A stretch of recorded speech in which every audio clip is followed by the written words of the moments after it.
Hello student, आप सभी लोगों का महादेव जी के क्लास में स्वागत करता हूं। आज हम पढ़ाने वाले हैं उसी के आगे वायसराय के बारे में बताने जा रहे हैं। तो उसी के आगे वायसराय कौन से आते हैं? Lord Ripon. क्या नाम है उनका?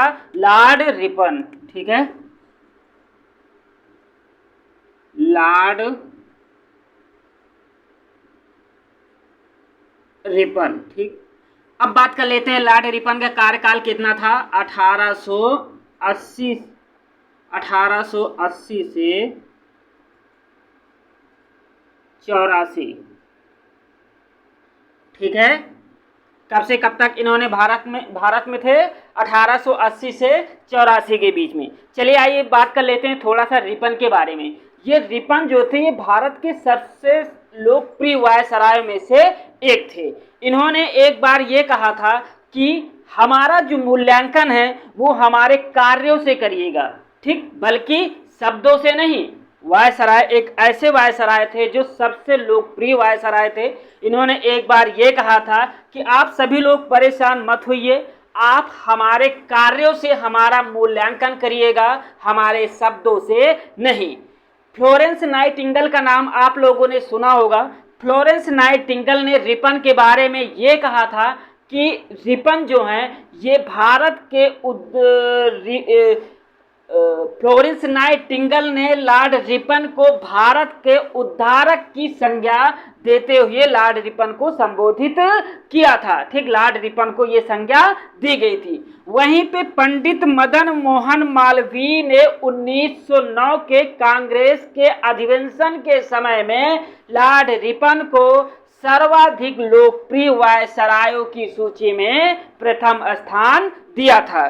ठीक है, लॉर्ड रिपन के समय में ही इन्होंने 1882 में वर्नाक्यूलर प्रेस एक्ट को समाप्त कर दिया था। वर्नाक्यूलर जो प्रेस एक्ट था वही प्रेस एक्ट था जिसको भारतीय भाषाओं में समाचार निकालने पर प्रतिबंध लगा दिया गया था। इसी लॉर्ड रिपन ने ही इसको पूरी तरीके से समाप्त कर दिया। अब से भारतीय भाषा में भी समाचार पत्र पब्लिश करने का अधिकार दिया गया है। ठीक, लॉर्ड रिपन के समय से ही 1881 में, ठीक, लॉर्ड रिपन के समय से ही 1881 में इन्हीं के समय से नियमित रूप से जनगणना स्टार्ट हो गई और 12 वर्षों के अंतराल पर जनगणना का समय निर्धारित किया गया। तब से निर्धारित किया गया हुआ समय आज की डेट में भी 12 वर्षों के अंतराल पर ही जनगणना भारत में कराई जाती है। ठीक, इन्होंने प्रथम फैक्ट्री अधिनियम भी पास किया क्योंकि इनका मानना था कि जो बाल बच्चे लोग हैं, जो छोटे बाल्यावस्था के लोग हैं, इन्होंने फैक्ट्री में जो कार्य करने का इन्होंने समय निर्धारित किया। समय निर्धारित करने के अंतर्गत इन्होंने जो बड़ी बड़ी खतरनाक मशीनें हैं उसमें बाड़े लगाने का भी निर्देश दिया और बाल श्रम पर पूरी तरीके से इन्होंने रोक लगा दिया था। ये लॉर्ड रिपन ने प्रथम फैक्ट्री अधिनियम 1881 के तहत इन्होंने ये नियम बनाया था। ठीक, इन्होंने लॉर्ड रिपन ने शिक्षा सुधार में भी कार्य किया। लॉर्ड रिपन ने शिक्षा सुधार के लिए इन्होंने विलियम हंटर के नेतृत्व में एक आयोग का गठन किया था। अच्छा, विलियम हंटर के नेतृत्व में एक आयोग का जब गठन हुआ तो इस आयोग का जो कार्य था वो प्राथमिक एजुकेशन, प्राइमरी शिक्षा के संबंध में इन्होंने अपना बायोडाटा तैयार करके लॉर्ड रिपन के सामने प्रस्तुत किया। ठीक, इन्हीं सबसे बड़ा मुद्दा जो लॉर्ड रिपन के समय में आता है इल्बर्ट बिल विवाद। आप लोग जानते होंगे इल्बर्ट बिल विवाद क्या था। पहले आइए इसके बारे में समझ लेते हैं। देखो, लॉर्ड रिपन ये चाहते थे कि जो यूरोपीय न्यायाधीश थे, ठीक, और एक तरफ भारतीय न्यायाधीश थे, तो इन्होंने ये सोचा कि भेदभाव किसी के बीच ना हो, तो इन्होंने यूरोपीय नागरिकों को भी भारतीय न्यायाधीशों के उसमें सुनवाई करने का अधिकार दे दिया। जब ये मुद्दा गहराते देखा गया तब इन्होंने ये किया। ठीक, जो ब्रिटिश लोग थे, ब्रिटिश के जो कर्मचारी थे, वो ये नहीं चाहते थे कि हमारी जो मुकदमे सुने जाएं उसका डिसीजन कोई भारतीय दे, लेकिन लॉर्ड रिपन इसी भेदभाव को समाप्त करना चाहते थे। वो चाहते थे कि जो भेदभाव है समाप्त किया जाए और यूरोपीय नागरिकों को भारतीय न्यायाधीशों के सामने सुनने का अधिकार दिया जाए। लेकिन ये विवाद लगातार गहराता चला गया। जब ये विवाद लंदन पहुंचा, ठीक इल्बर्ट बिल विवाद 1884, तो इधर लॉर्ड रिपन ने क्या किया, अपने वायसराय के पद से इस्तीफा दे दिया। ये लॉर्ड रिपन के इतने ही महत्वपूर्ण कार्य थे। चलिए आइए अब एक एक पॉइंट नोट कर लेते हैं। ठीक है, चलिए जो आपके एग्जाम के बेस से इंपॉर्टेंट हैं। ठीक है,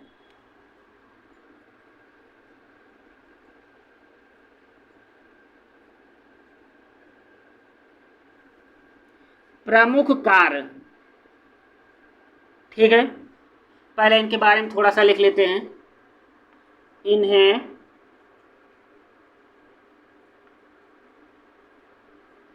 भारत का सबसे लोकप्रिय वायसराय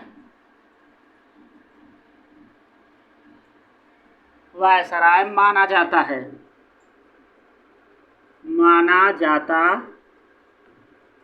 है, ठीक। इन्होंने एक बार कहा था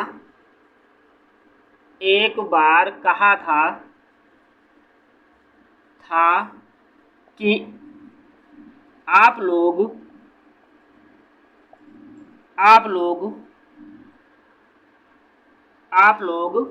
हमारे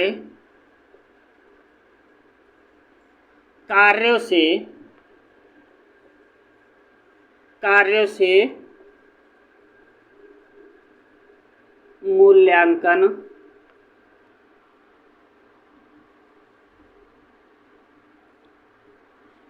से मूल्यांकन करना, हमारे शब्दों से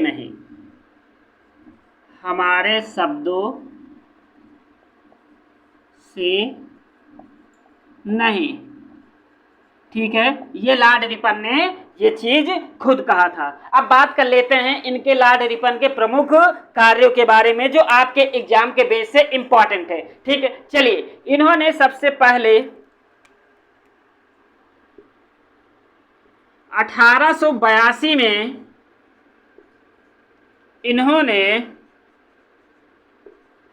इन्होंने वर्नाक्यूलर प्रेस एक्ट समाप्त कर दिया।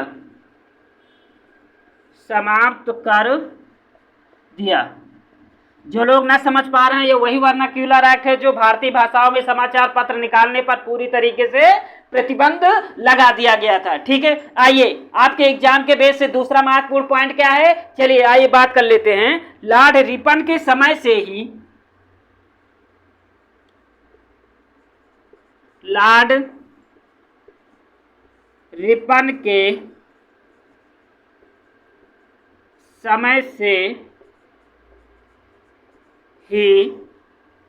भारत में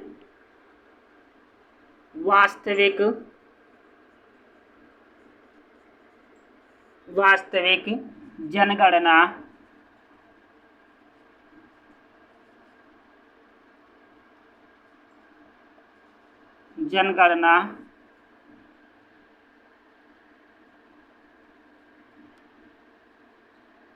जनगणना 1881 से 1881 में कराई गई।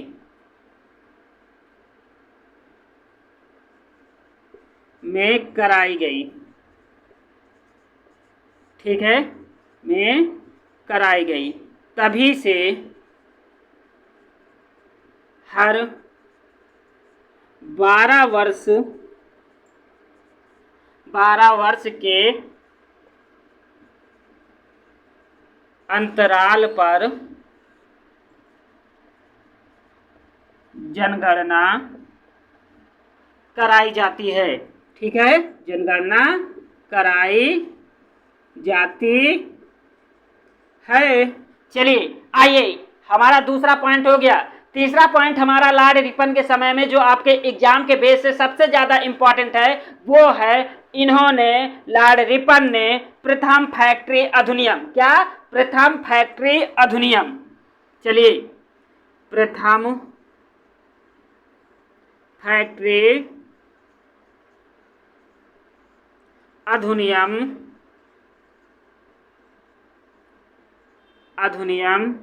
1881 में पारित किया। इसके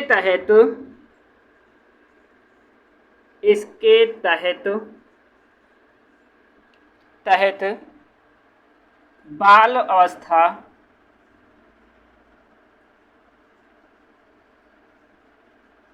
बाल्यावस्था के लोगों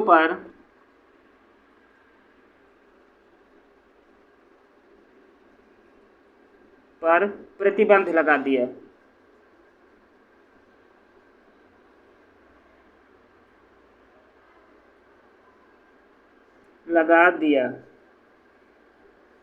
ठीक, बाल्यावस्था के लोगों पर प्रतिबंध लगा दिया कार्य करने का, मतलब बाल श्रम पर रोक लगा दिया।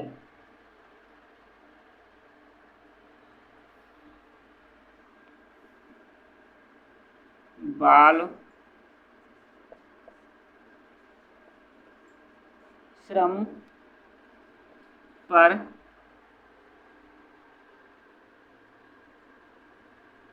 श्रम पर प्रतिबंध लगा दिया गया। चलिए आइए, हमारा अगला पॉइंट क्या कहता है, रिपन के समय में ही शिक्षा सुधार भी हुआ। ठीक है, विलियम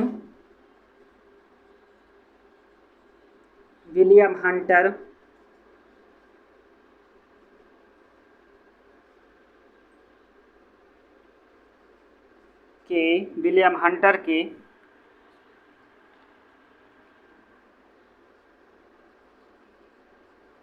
अध्यक्षता में हंटर आयोग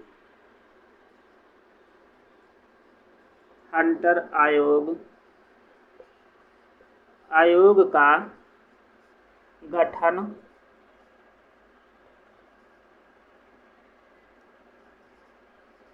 गठन किया गया।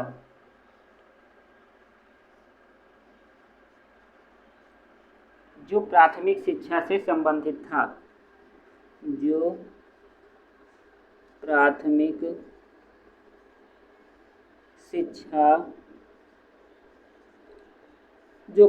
शिक्षा से संबंध था। ठीक है, समझ गए होंगे, आपके एग्जाम के बेस से ये भी पॉइंट इंपॉर्टेंट है। चलिए आइए बात कर लेते हैं इल्बर्ट बिल विवाद। ठीक है,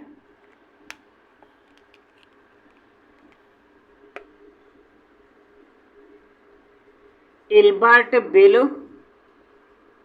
विवाद 1884।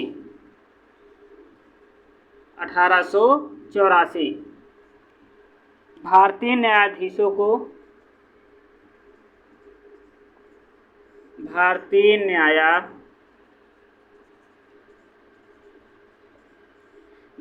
को यूरोपीय मुकदमे को सुनना, ठीक, इसी पर विवाद था।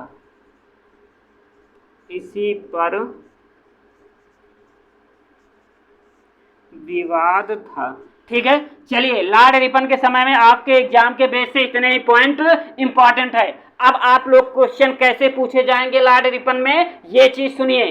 पहला क्वेश्चन आपसे ये पूछा जाएगा कि किस वायसराय को, ठीक है, किस वायसराय को सबसे ज्यादा लोकप्रिय वायसराय की श्रेणी में रखा गया है? तो लॉर्ड रिपन को। ठीक, दूसरा क्वेश्चन हमारा क्या बनेगा?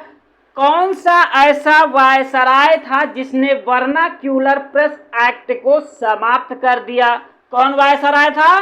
लॉर्ड रिपन था। तीसरा क्वेश्चन हमारा ये पूछा जाएगा कि भारत में पहली बार वास्तविक जनगणना किस वायसराय ने करवाई थी? तो किस वायसराय ने करवाई थी? लॉर्ड रिपन ने। ठीक है, भारत में कितने अंतराल पर जनगणना करने का निर्देश दिया गया था? 12 वर्षों के अंतराल पर। ठीक है, किसके समय में? लॉर्ड रिपन के समय में। अगला क्वेश्चन हमारा ये है कि प्रथम फैक्ट्री अधिनियम किस वायसराय के समय में पारित किया गया? ठीक है, किसके समय में पारित किया गया? लॉर्ड रिपन के समय में पारित किया गया। प्रथम फैक्ट्री अधिनियम कब पारित किया गया? 1881 में पारित किया गया। प्रथम फैक्ट्री अधिनियम को पारित करने का उद्देश्य क्या था? बाल श्रम को पूरी तरीके से प्रतिबंध लगा दिया गया।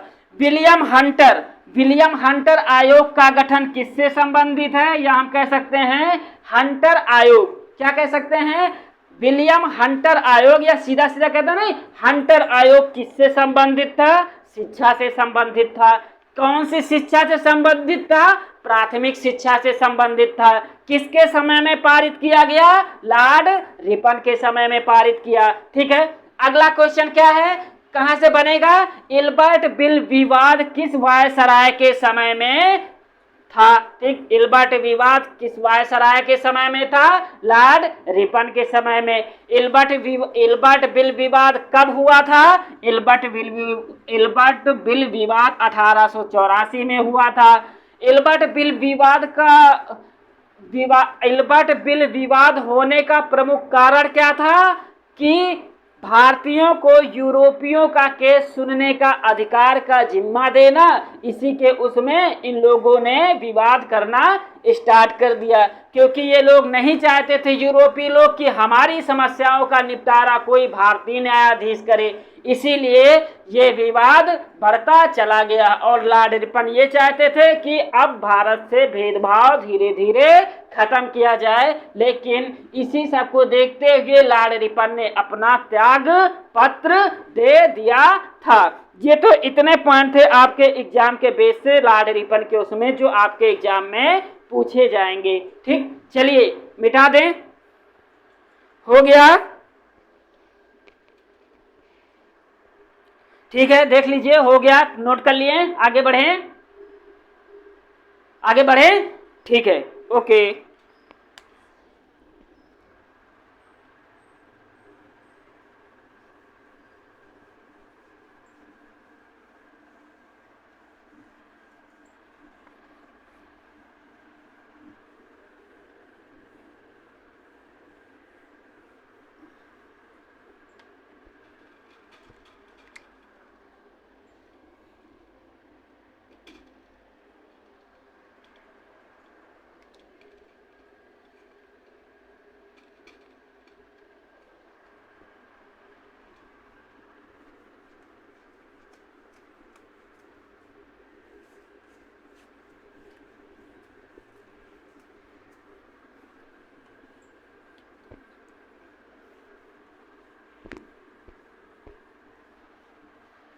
चलिए अब देखते हैं लॉर्ड रिपन के आगे कौन सा वायसराय बनाकर भेजा जाता है।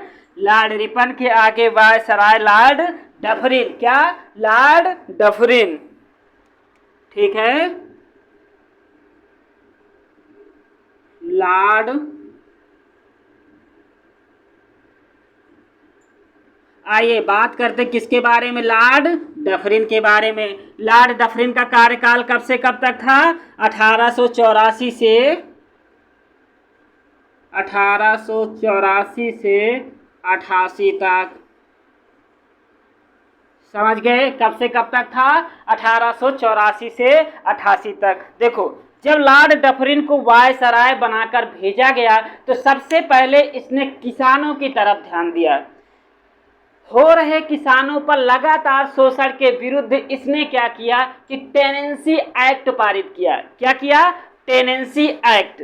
कब पारित किया? 1885 में लॉर्ड डफरिन ने किसानों के शोषण को देखते हुए इन्होंने टेनेंसी एक्ट पारित किया। अब पूछोगे टेनेंसी एक्ट था क्या?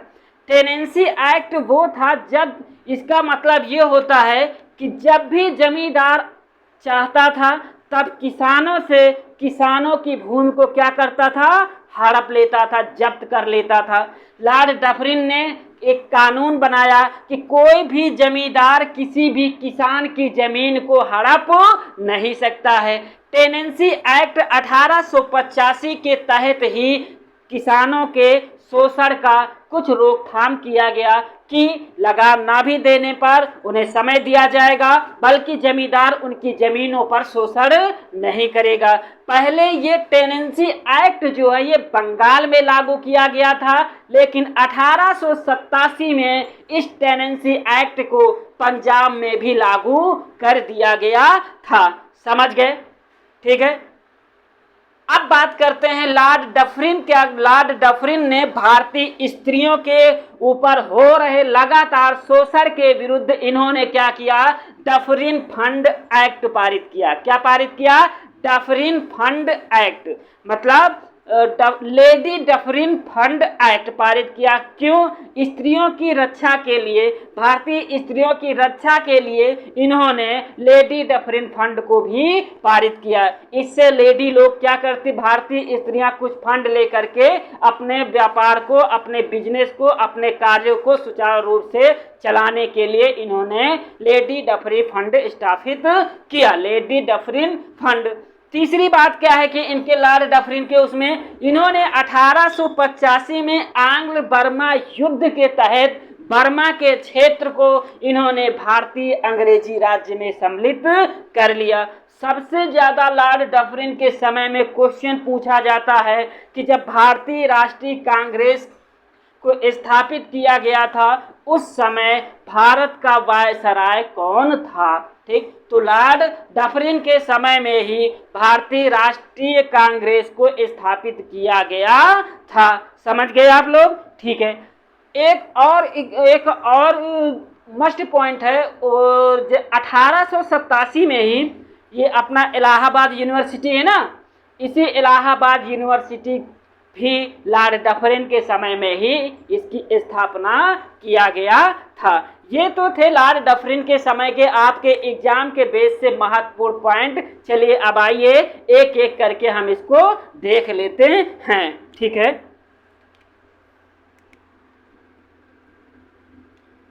प्रमुख कार्य।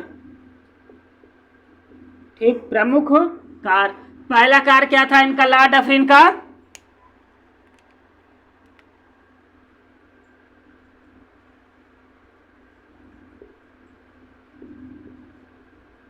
टेनेंसी एक्ट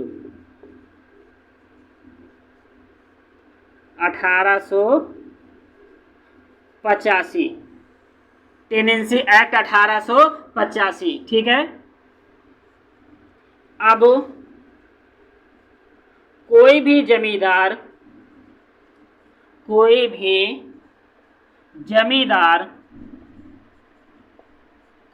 जमींदार किसानों की भूमि को हड़प नहीं सकता था। किसानों की भूमि को हड़प नहीं सकता था, नहीं सकता था। पहले यह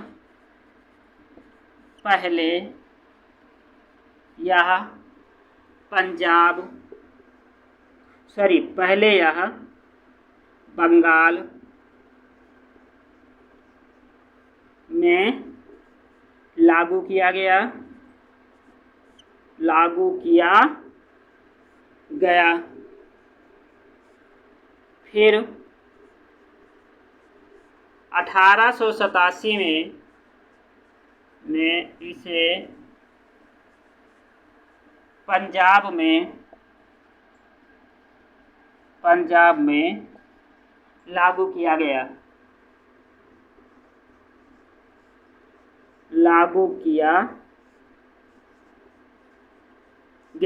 ठीक है, पहला पॉइंट तो टेनेंसी एक्ट 1885 हो गया। अब आपके एग्जाम के बेस से जो दूसरा पॉइंट है, वो दूसरा पॉइंट ये है, ठीक है, भारतीय स्त्रियों के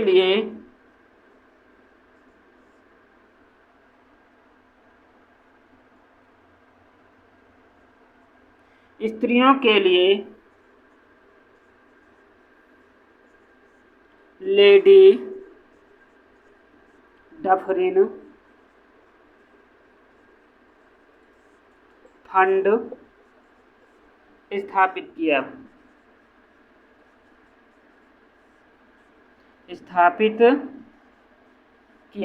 समझ गए? तीसरा पॉइंट कौन सा है इसी में? लॉर्ड डफरिन के समय में लॉर्ड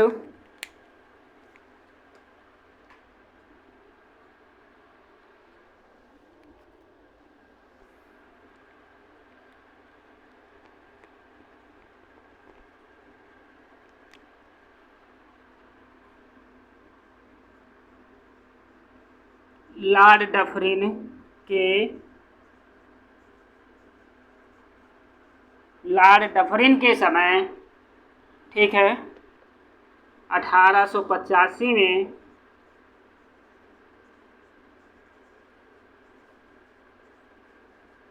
कांग्रेस की स्थापना की गई। समझ गए? चलिए, चौथा पॉइंट आपके एग्जाम के बेस से कौन सा इंपॉर्टेंट है? चौथा पॉइंट, लॉर्ड डफरिन के समय में ही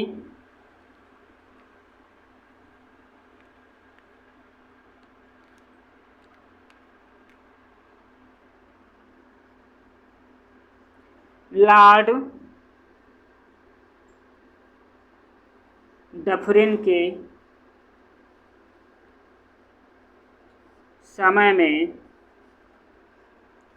1887 में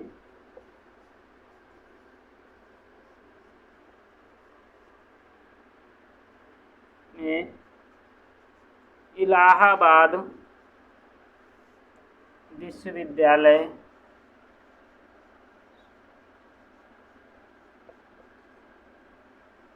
विश्वविद्यालय की स्थापना की गई। ठीक है, लॉर्ड डफरिन से आपके इतने क्वेश्चन एग्जाम में पूछे जाने की संभावना है। चलिए आइए देख लेते हैं। पहला क्वेश्चन आपसे पूछा जाएगा, टेनेंसी एक्ट किसके समय में पारित किया गया? टेनेंसी एक्ट लॉर्ड डफरिन के समय में पारित किया गया। टेनेंसी एक्ट कब पारित किया?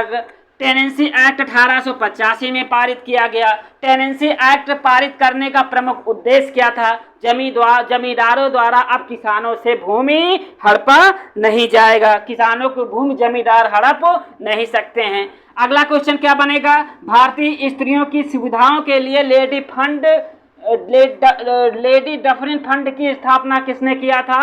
Lord Dufferin. ही तो पकड़ ले जाओगे। अगला क्वेश्चन, 1885 में कांग्रेस की स्थापना किस वायसराय के समय में हुआ था? लॉर्ड डफरिन के समय में। अगला क्वेश्चन क्या पूछा जाएगा? इलाहाबाद विश्वविद्यालय की स्थापना जब हुई थी उस समय भारत का वायसराय कौन था? ठीक है, तो लॉर्ड डफरिन। ये इतने पॉइंट जो हैं आपके एग्जाम के बेस से इम्पॉर्टेंट हैं। आप लोग इसको नोट कर लीजिएगा और नोट करने के बाद इसको टाइम पे रिवाइज करते रहिएगा। ठीक है, ओके, थैंक यू।